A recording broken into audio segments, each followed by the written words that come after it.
Welcome to the podcast, Talented Trevor. My guest is Lynn. I'm Lynn. How you doing?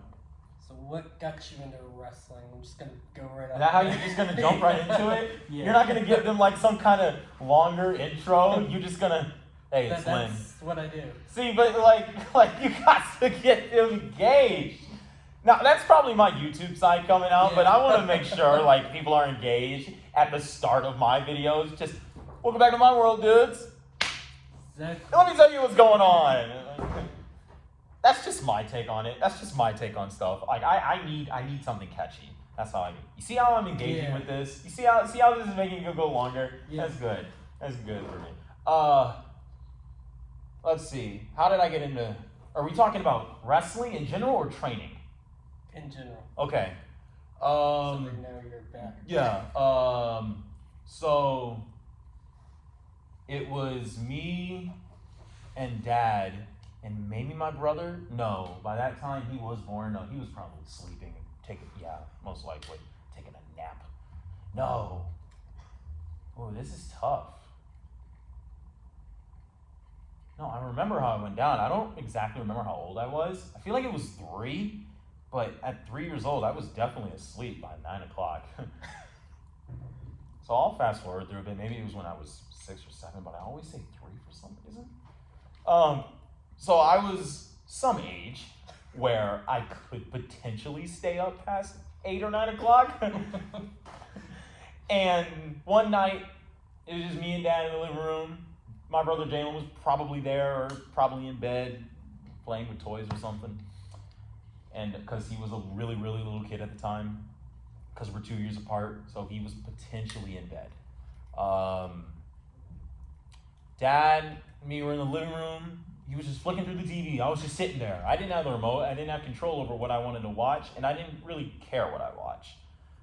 He flicked to Monday Night Raw or Friday Night SmackDown at the time because... TNA or... No, it was definitely not TNA. TNA was not around at that time. The year was maybe 2001, maybe 2. They had the NWA/TNA era. Yeah. Oh, you're right. Okay, I had never heard of TNA at the time. Just one day, Dad flicking through the TV, and there's WWE on the television screen, Raw or SmackDown. It didn't matter. I believe,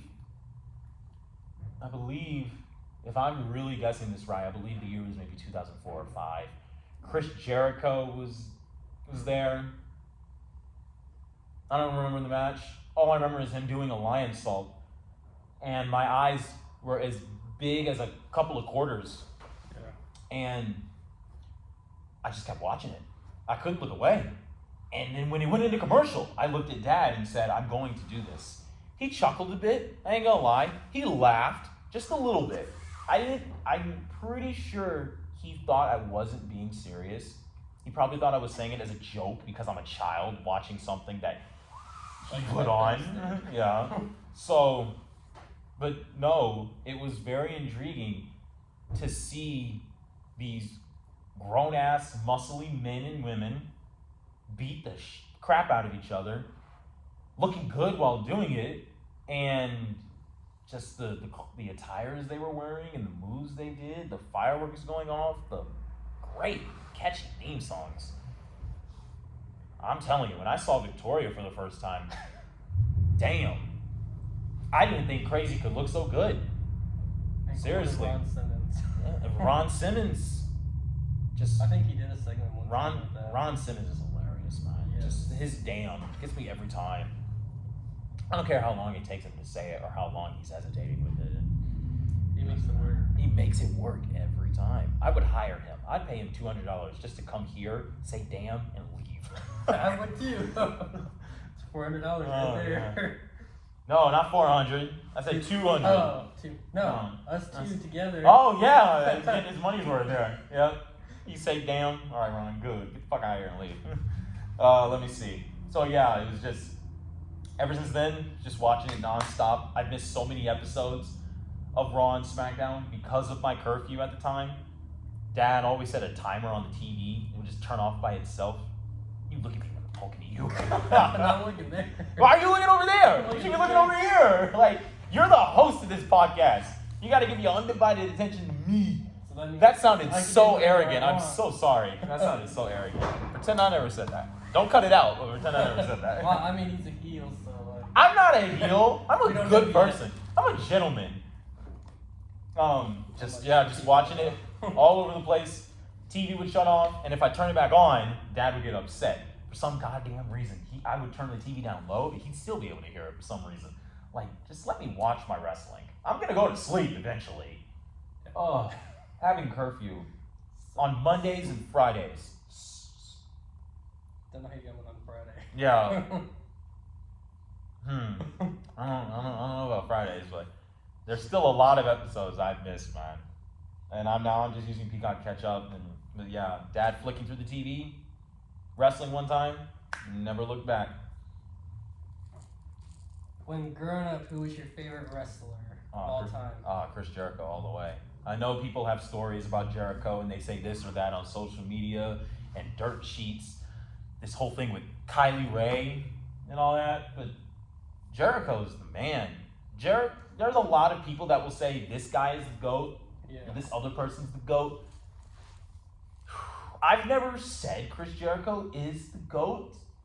Like, I've never said it seriously, but he's definitely up there as one of the greatest.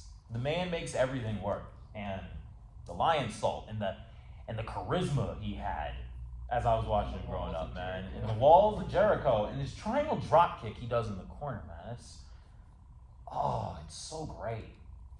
Well, you already answered the next question. I don't know what the next question is, but I answered why were they your favorite? Just whenever I mean, you can do it. I mean, I say this all the time. If you wear kick pads in wrestling, you're automatically cool to me. They just look so good. I don't know where Jericho got his kick pads from. The one where it says like Jericho on the side.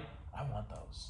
I would put those on myself in WWE video games because they look so damn good. Or the Y2J. And the Y2J, yeah. I can get me some custom kick pads. I had other favorites growing up too. There's Jeff Hardy. He inspired so many black people. I was a fan of Matt Hardy too, but Jeff was a daredevil. Yeah, he did this. If anybody didn't catch that, he did this. Like, yeah, Matt, I liked Matt Hardy, okay? Not as much as Jeff, but still, I enjoyed watching Matt Hardy growing up. I did. When he won the ECW title, I was very happy for him because, like, that was his first taste of a world championship in the WWE. His first taste, and it was miraculous. And I say that a lot. Yeah, it was great. It was great. I wish his reign was a little bit longer, but it's fine. And then he became TNA World Heavyweight Champion, which was his real taste of a world championship on a major promotion. And Matt definitely deserved that. I think he won that title twice, too. Yeah, the Hardy Boys. I was a big fan of Shawn Michaels. I remember he used to always playing as him. 2007, SmackDown vs. Raw. My brother would be Triple H. It was fun playing as DX. Randy Orton. Randy Orton was another one. WWE 2K12 cover. Mm-hmm. Still got that one. JBL. JBL is one of my all-time favorite heels. The man knows how to work. He's a terrific bad guy, and he's fun to hate, and I love to watch him. I know there's more people. I was a big fan of JTG as well. Yep. I love JTG. Now that he's up there. No, that's Chad. Oh, that's Chad. That's Chad. No, JTG is still alive. That strap match they had, that's an underrated match. MVP is another one, yeah. Mark Henry. I love Mark Henry. No one rocks the color salmon like Mark Henry. Yes. Leo Rush. Of course, I was watching Leo Rush as I'm way older, but there's another one of my favorites. Adam Cole. He's like top 50. I don't know. He's in there somewhere. I don't know what number he's at, but he's in there somewhere. I can definitely say Matt Taven is above him in my list. I love Matt Taven, dude. He's Matt Taven. My favorites, I want to say, I don't know if this is a question. I'm going to say my favorites right now, since we're talking about it. I ain't going to lie. At the top of that list is Erica Demia. For those of you who don't know, she trains here This is her headquarters. This is her headquarters. Her hero lab. Yeah. Headquarters, yeah. Young lady's only 19. She's doing phenomenal. She's about to be in a video game soon. Which I just pre-ordered. That game's out for pre-order already? Well, I got it exclusive because I got a buddy in Jersey. Oh! Then I see this man knows a lot of stuff, or a lot of people. Yes. If you know a guy, you know a guy. And if you know a guy, that guy's probably Kobe. So, Trevor, be sure to follow him on his social medias. I'm sure he put the links in the description below. And if you didn't, no, I just tagged the Instagram link. Good. So Erica Demia is honestly at the top of that list of current favorites.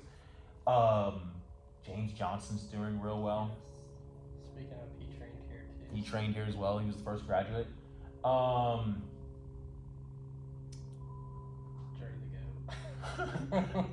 He's up there somewhere. Like I said before, Dre's just starting. He hasn't been wrestling as long as Erica Demia, and she kind of just started too. But well, maybe not just started. She's already a year in, over a year, and Dre's just getting his foot off the ground or his feet. Dre's doing dope too.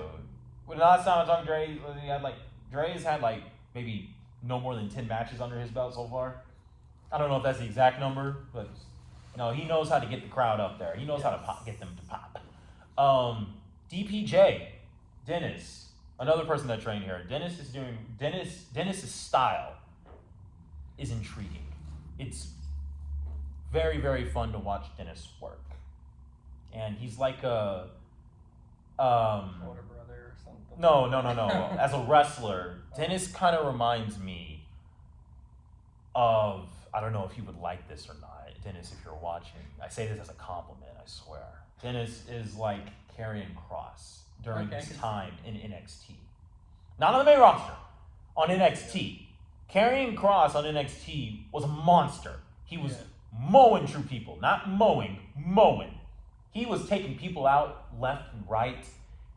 He was, and he looked like this unstoppable force. Yes. Of course, Kross and Dennis can lose at any time in their careers, but it don't affect them. It doesn't affect them. And Dennis, when he's doing stuff, he makes it look methodical.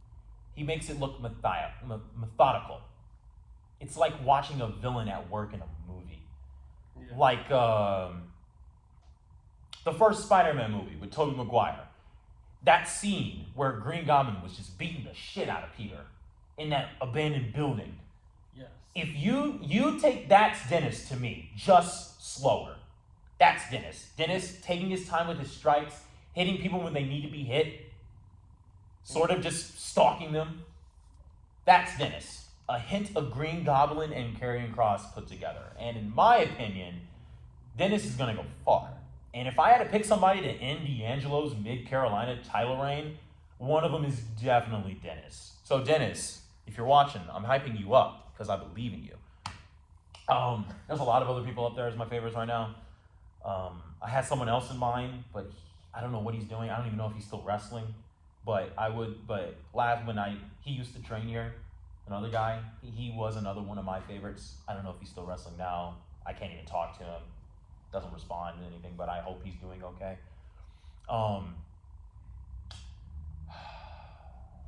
Jacob Fatu. Yeah. Jacob Fatu. There's another one. Ray Phoenix and Pac. Pentagon? Yeah. That's like a mix between Pac and Ray Phoenix. Yeah. I love Ray Phoenix and Pac. Orange Cassidy is always a joy to watch.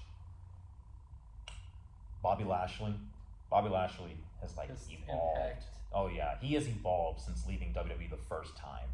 I don't know how his MMA career went, but I'm sure it went better than CM Punk's. 0-2 and retired. Mm-hmm. When he went to TNA, he was treated as like the John Cena of Impact Wrestling. Yeah. Seriously. All of his title reigns were just one reign, but man, they made him look like a star. And I know Impact Wrestling is on the lower side when it comes to WWE, yes, but Impact Wrestling is still alive, so they must be doing TNA. something right, even if they're performing in smaller venues, which is not a problem at all. Moose! There's another one. Moose! man, his spear is something special. And a man that size to be doing those kind of athletic things, it's so great to watch. Those are just off the top of my head. Keith Lee is another one. I hope he's doing okay with that injury. No, but Keith Lee is another one. Dominic Dijakovic, for those who don't know who that is. Dominic Dijak, whatever. It doesn't matter. He's another one. I love him so much. I just love watching him work. His work with Joe Gacy is the best thing about NXT right now. Ethan, our trainer, will always talk about, if you want to watch like somebody and take notes from characters, watch Joe Gacy. Yes. I agree with him. Ethan's never lied. Dijak is another one to me. Dijak will deliberately go on Twitter and be himself and say he'll beat the shit out of somebody or he'll spit in a kid's face. That's Dijak, and I love it. I like all of his tweets. I hope Dijak is in 2K24. They haven't announced it yet, but he better freaking be. They announced the roster today, the full roster. Oh, well, don't spoil it. I'm going to look it up when I get home, or tomorrow, actually, because I'm going to get home late, so I'll look it up at work tomorrow, after work tomorrow. I'm looking forward to it, yes. Dijak, Gacy, Erica, Dennis, a lot of them. I love them. I love them all. I love them all. Boy. How would you navigate? What? Navigate? Yes, navigate your career path to reach your current. Right now, I get it. I got it. Right now, I'm focused on Right now, I'm focused on here, the training.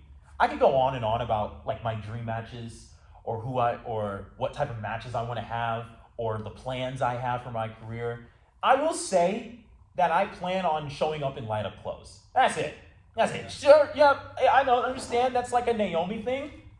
She glows, first of all. I'm lighting up. It's different. My clothes and shoes will be blinking. She has blinking up shoes, but her clothes don't light up. Or it's that glowing. title she had. No, we don't talk about that. I mean, it looked good and bad.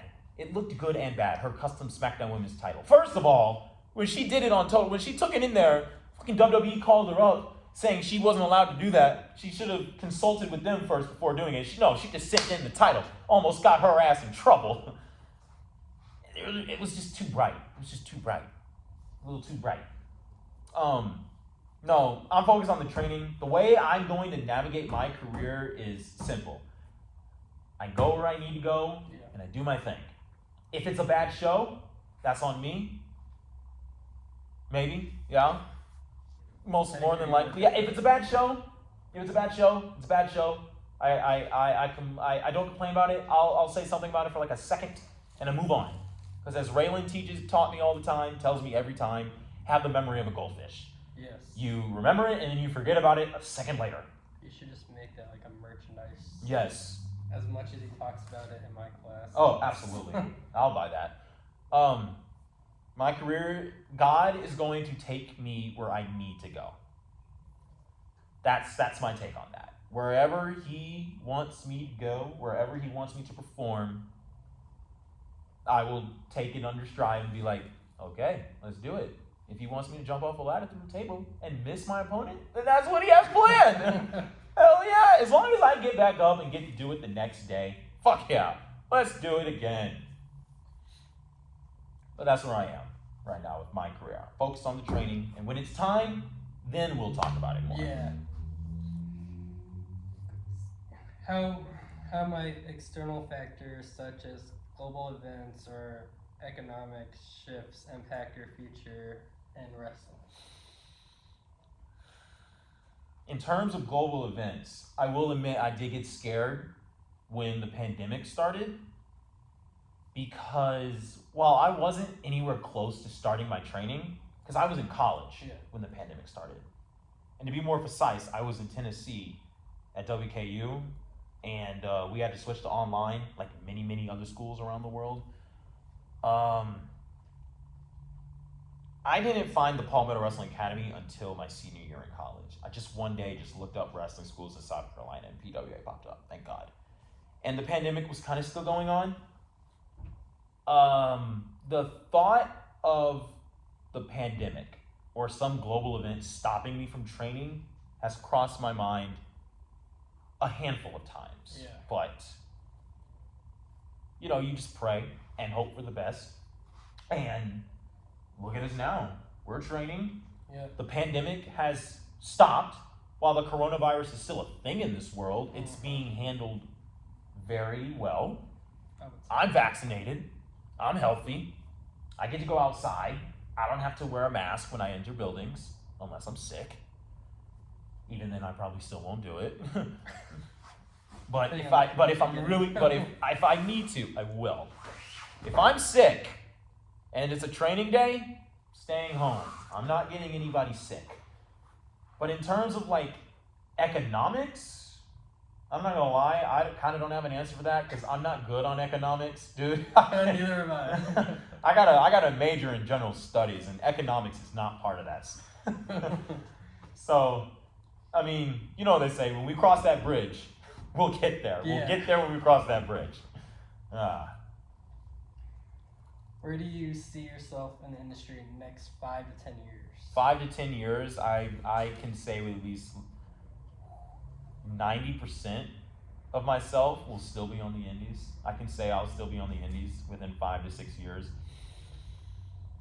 I will say that I want to say that I'll be pretty big, but I'm pretty sure we both know that's a hit or miss. Yeah. Wherever I end up within 5 or 6 years, I hope that no matter what it is, where I am, or what kind of shows I'm on, I hope I am financially stable enough to just take care of myself.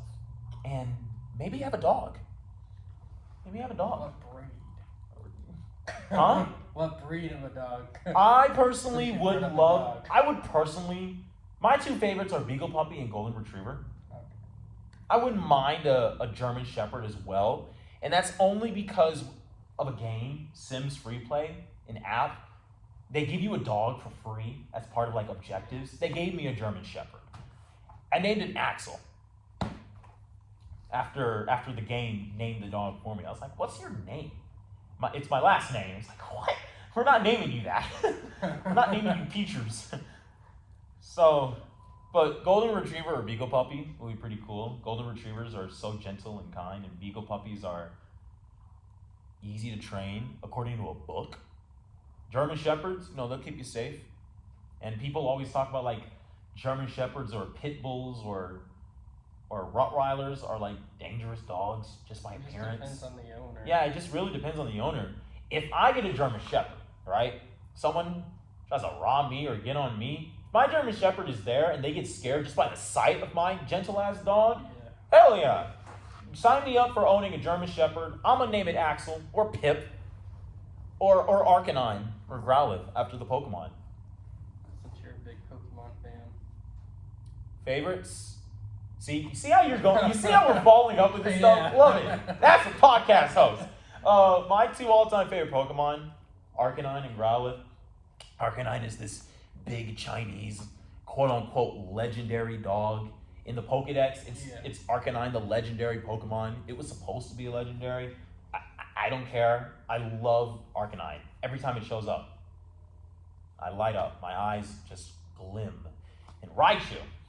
I understand Pikachu's the mascot. Everybody loves him.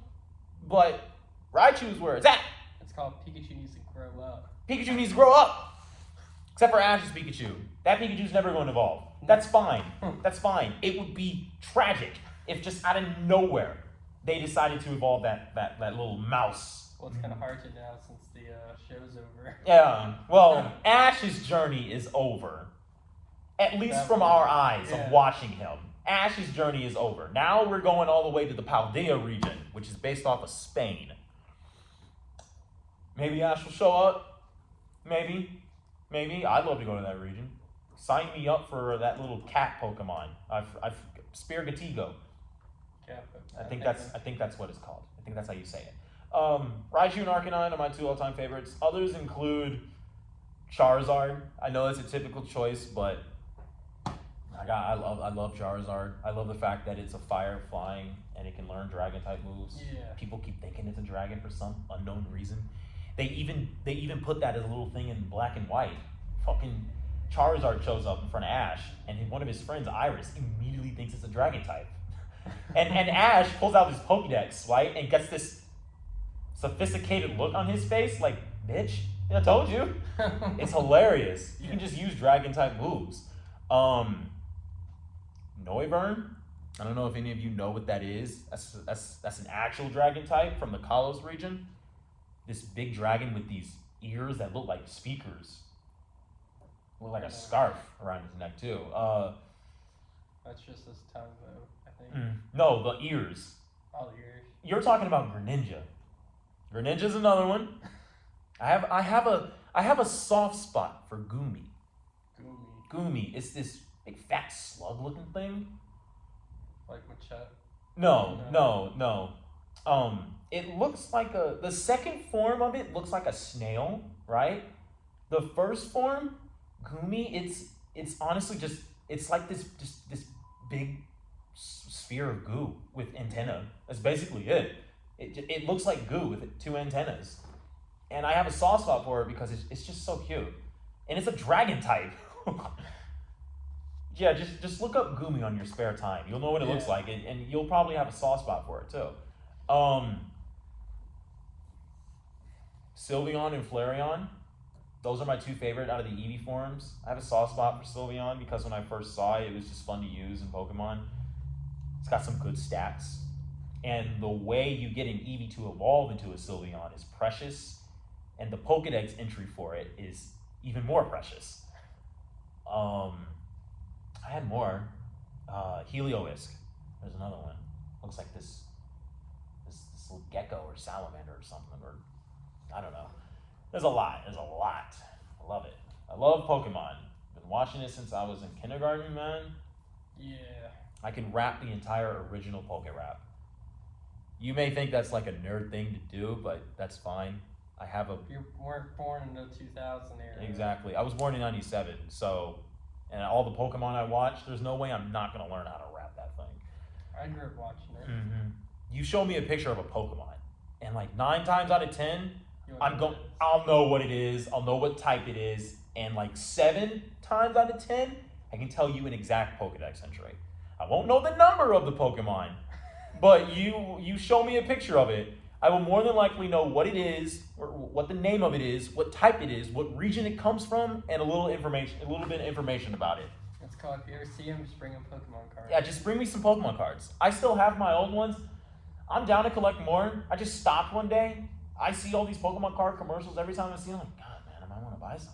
Shoot. And now they're like jack high price. Yeah, and they're jacked, Go man. to Dollar Tree. I just want to find a Pokemon Soul Silver or something and play it, man, or Red and Blue, because I never played those. I got the red. I know you got the red. You told I me. can bring it for you to play. Oh, that'd be great. I'd appreciate that. I still have an original DS. That's how I can play it. Oh, I have it. I still did too. Yeah. No, I think I gave my Game Boy to somebody else. I remember now. I gave it to a former coworker. He was so happy to get that thing.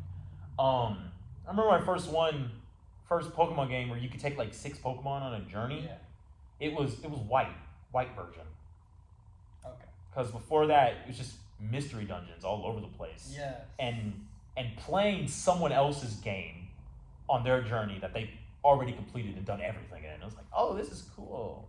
Yeah, that was basically me, and then everybody in my family, we all had each version of it. Nice. Mine went missing. Ah! And my cousin, me and him both had the same version, but his was Game Boy. So we all had like a fight over it. Yeah. To the point where I got to keep it while he had to lose it. Damn. Just for him to go buy a brand new one. Y'all should have shared. Should have 3 Pokemon for you, 3 Pokemon for him. Well, see, he lived 3 hours away. Still, would have worked. What I would have done. You can get it on the days that end in Y, and then you can get it on the other days. Yeah, I'll get him on the days that Yeah. Y, that's every day of the week. Yeah, Pokemon White was my first one, and that's honestly my favorite. It's just where I started. Got a soft spot for it. And then was Fire Red, and then Sword. going Sword up is as very it fun. goes. Sword is very fun. The Galar region is fun, but Unova. So There's just something about your first Pokemon game, and it just makes you want to it stay at your favorite. While we're on the topic of video games, what's your favorite video game of all time? Sunset Overdrive on the Xbox One, exclusive. You just going around shooting shit with these kids next door inspired weapons, but they're adult rated. Basically, exploding teddy bears, fireworks. Like a a TV show, Kids Next Door. Yeah. Okay. You've never seen that? I've seen it. Oh, I was about to say. You That's why I was asked, questioning like, hang on a minute. You don't know what that is? Hang on, I'm hungry. I want... It's in here. Okay, that's cool. Sour Skittles gummies. So what happens in the game, you start as a janitor cleaning up for an event for this company launching this new energy drink called Sunset Overdrive, or just Overdrive. And the name of the city is Sunset City. It looks like somewhere in California, I mean, completely honest, I don't know. Probably. Or Detroit. So what happens? People are having fun, dancing, enjoying the music, drinking the drink. You're just this janitor, your character's this janitor just picking shit up. Out of nowhere, this guy comes up around the corner, throwing up the energy drink, and then he passes out. And then he starts to mutate into this disgusting monster with so many pimples and blushes all over him. His face is gone. It's just a mouth. It looks like an alien, like the something that Timmy Turner would wish. Yeah, I don't know. So he turns into one, and then more and more start showing up. And then it's shown in the game, if you drink the stuff, you turn into it. Okay. And if you're already mutated and you drink more, you mutate more. You could grow wings. You can become this giant, they call them overdrinkers, ODs. You could be ones with wings. You could grow into this big one where you have a vacuum as an arm and you shoot out goo. I thought it was poison at first, but it's goo. You could be one mixed with like ice, because apparently there's frozen ones. You have ice powers. There are these jumping ones that are like the assassins. They're ones that just explode. They kill themselves just to deal damage to you. Yeah, they're all over the place. It was a fun game. Use custom-made weapons. Try to escape the city. Beat all these bosses in the junk. It's fun. Other my other favorites include Soul Calibur 3 to be exact. Soul Calibur 3 to me is the best one. I haven't played either one of them. It's fun. Soul Calibur 3. I'm a guy that collects retro games. Like SmackDown versus Raw 2011. Yeah. Out of all the SmackDown versus Raws, 2011 was the best We had one. that conversation like 3 weeks ago. Not because it's like it was the latest one. Yeah. It was the most innovative to me. Yes. Most innovative. 2008 and 7, all the other ones, great. I never played the first one. I'll admit that. Maybe one day. Yeah. But 2011 to me was the most innovative out of all the SmackDown versus Raws. Just great. Yeah. Road to WrestleMania was very Yes. fun. They had that in WWE 12. That one was Yeah. that was the best Road to WrestleMania. Sheamus and then gets jumped by Triple H. Sheamus had all the titles, all Even of them. the Divas. What? Really? Yeah. I don't even think I saw that. He had it, and he had it like underneath the world title. You could see Ah. the wing on it, and I'm like, oh, that. I was like, so what? Why not? We're just gonna say guys can win the women's title. Sheamus can. He did. He did. And then this WWE versus WCW thing. Dude, Rey Mysterio turning on us and going heel in that storyline was the biggest shocker of that whole thing. I'm not surprised because he started in WCW. Yeah, but that's Rey Mysterio. He's the ultimate babyface. Maybe not the ultimate, but Rey has been a face his whole career. And then he just turned heel for one Man. video game episode. Before that, he got thrown out of the ring through the announce table, military press style by the Big Show, and I'm like, damn. I'm not gonna lie, I laughed my absolute ass off when I saw that. It was so funny. And then thrown at a semi-trailer Yup. by the NWO. Yup. Lawn darted. Yes. Kevin Nash. Yeah, Alright. those are my favorite games. That is all we got time for, guys. Thank you, Lynn, for being on the episode. Hey, Where yeah. can I find you on social media? You guys can find me on Instagram at @TheRealLynn, the number 1, all lowercase letters, the number 1, not the word, the number. You can find me on TikTok at World of Dynamite, all lowercase letters. That's DYNAMITE, World of Dynamite. Again, DYNAMITE, all lowercase letters. And you can find me on Twitter at Miraculous Lynn. That's the word miraculous, LINN. My Twitter's not big at all. Might blow up after this episode. I mean, if I get one follower out of this for Twitter, I'll call that a win. Stuck at 83, that's totally fine. Out of all my social medias, YouTube including, I care about my Twitter the least. Yeah. And you can follow me on YouTube. Check out my channel at World of Dynamite. Yup. On YouTube, World of Dynamite. Just look for the red and black star on YouTube. That's me, World of Dynamite. This was very fun. Thank you for having me. Yep. You guys be sure to follow him on social medias and always check out this podcast wherever you listen to podcasts. SoundCloud or YouTube. SoundCloud or YouTube. SoundCloud is still a thing. This was fun. That's where I post all my music. Yeah. And be sure to follow us when we both make our debuts in professional wrestling and Paul Miller James Wrestling, and we take you on this journey with us. Yeah. Because it wouldn't be the same without you cheering us on or booing us, whichever one you prefer. Yeah. All right. We got to do some stuff in the ring. Until next time, we'll see you guys when you come back to my world. Oh, wait. His world. Our world. You know what I'm saying?